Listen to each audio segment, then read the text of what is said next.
System کا کراچی پر بڑا وار، کراچی کو تباہ کرنے کے ساتھ ایک ایسے گھناؤنے کھیل کا آغاز کر دیا گیا ہے جس کے اثرات آنے والے وقت میں ظاہر ہوں گے اور اس وقت تک شیر قائد کے باسی کا بال بال قرضے میں جگڑ چکا ہوگا، مگر حکمران، سرکاری افسران اور سسٹم کے طاقتور لوگ لوٹ مار کی رقم سے نہ صرف ملک بلکہ بیرون ملک عیاشی کی زندگی گزار رہے ہوں گے۔ اس حوالے سے ذرائع کا کہنا ہے کہ سسٹم نے کراچی کے نام پر لیا گیا $600 ملین کا قرضہ ہڑپ کرنے کی تیاریاں کر لی ہیں اور بھوکے گدھ کی طرح KWSSIP سسٹم نے فراہمی آب و نکاسی کے نظام میں اصلاحات کے پروجیکٹ پر نظریں گاڑ لی ہیں۔ اس کام کے لیے پروجیکٹ ڈائریکٹر عثمان معظم کو فرنٹ مین کے طور پر استعمال کیا جا رہا ہے۔ SOP2 کے نام پر ورلڈ بینک کے $600 ملین کے قرضے کو ہڑپ کرنے کے لیے جو پلاننگ کی گئی ہے اس میں ورلڈ بینک کے مقامی افسران بھی شامل ہیں اور ان افسران میں عظمی صدف، فرحان سمیع نعمان، جبکہ پروجیکٹ کے ملازمین بلال ظفر،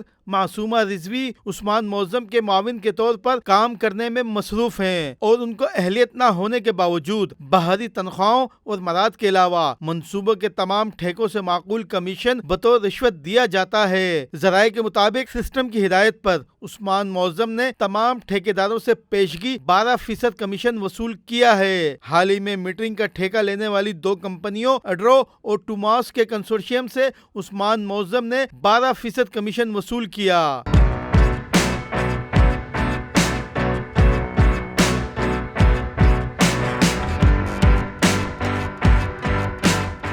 ذرائع کا کہنا ہے نیپا چورنگی سے حسن اسکوائر تک 2.7 کلومیٹر 84 انچ اور 96 انچ قطر کی مین لائن بچھانے کے لیے ٹینڈر جاری کر دیے گئے ہیں۔ لائنیں بچھانے کے اس پروجیکٹ پر 3 ارب روپے سے زائد کی لاگت آئے گی اور ٹینڈر کا اشتہار جاری کرنے کے بعد پروجیکٹ ڈائریکٹر عثمان معظم مختلف ٹھیکیداروں سے اپنے گھر، مختلف ہوٹلز اور ریسٹورانٹس پر ملاقاتیں کر رہا ہے اور ان پر واضح کیا گیا ہے کہ ٹھیکہ اس ہی کو ملے گا جو 12% کمیشن دے گا۔ ذرائع کا کہنا ہے کہ واٹر بورڈ میں لوٹ مار کا یہ ایک پرانا اور سب سے مؤثر طریقہ ہے۔ اس طریقہ کار کے تحت واٹر کارپوریشن کے افسران عوامی مفاد میں حکومت کو بھی بلیک میل کرتے ہیں جس کے بعد بجٹ منظور کروایا جاتا ہے۔ ذرائع کا کہنا ہے کہ پانی کی فراہمی کے حوالے سے شہریوں کی مشکلات اور غم و غصہ ظاہر کیا جاتا ہے اور اس کام کے لیے مینٹیننس کے نام پر پانی بھی بند کیا جاتا ہے۔ واٹر کارپوریشن کے افسران از خود مختلف سیاسی جماعتوں اور مختلف NGO سے احتجاج بھی کرواتے ہیں۔ واٹر کارپوریشن کے ایک ذرائع کا کہنا ہے عثمان معظم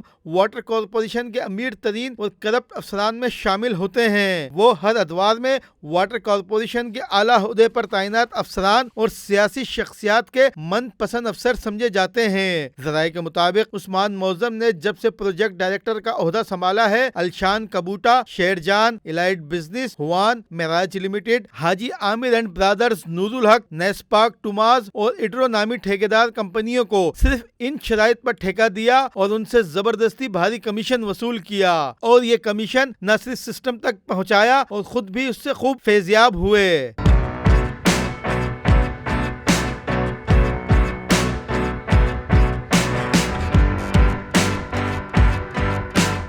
واٹر کارپوریشن میں اصلاحات کے نام پر ورلڈ بینک سے اب تک جو بھی قرضے لیے گئے ہیں ان کے حوالے سے بھی آڈٹ پیراز میں سخت اعتراضات پائے گئے ہیں، مگر لوٹ مار کے اس دھندے میں سیاسی شخصیات اور حکومت کے اہم افراد شامل ہیں، اسی وجہ سے کبھی ان پر کوئی ایکشن نہیں لیا گیا۔ ذرائع کا کہنا ہے کہ واٹر کارپوریشن کے MD بھی عثمان معظم کے سامنے بے بس نظر آتے ہیں اور اس کی وجہ ورلڈ بینک کے بطور قرضہ ملنے والی رقم سے کام کے بجائے سسٹم اور ان کے سہولت کاروں کو خاموشی سے ان کا حصہ پہنچانا ہوتا ہے۔ ایک رپورٹ کے مطابق واٹر کارپوریشن میں گزشتہ 5 سالوں میں ورلڈ بینک سے جو اربوں روپے کا قرضہ لیا گیا ہے وہ سب خاموشی سے ٹھکانے لگا دیا گیا۔ اس کام میں عثمان معظم اور ورلڈ بینک کے مقامی نمائندے برابر کے شریک ہیں۔ ورلڈ بینک سے واٹر کارپوریشن میں اصلاحات کے نام پر مسلسل قرضہ لے کر اس کو ٹھکانے لگایا گیا ہے۔ راشد صدیق، پرائم نیوز، کراچی۔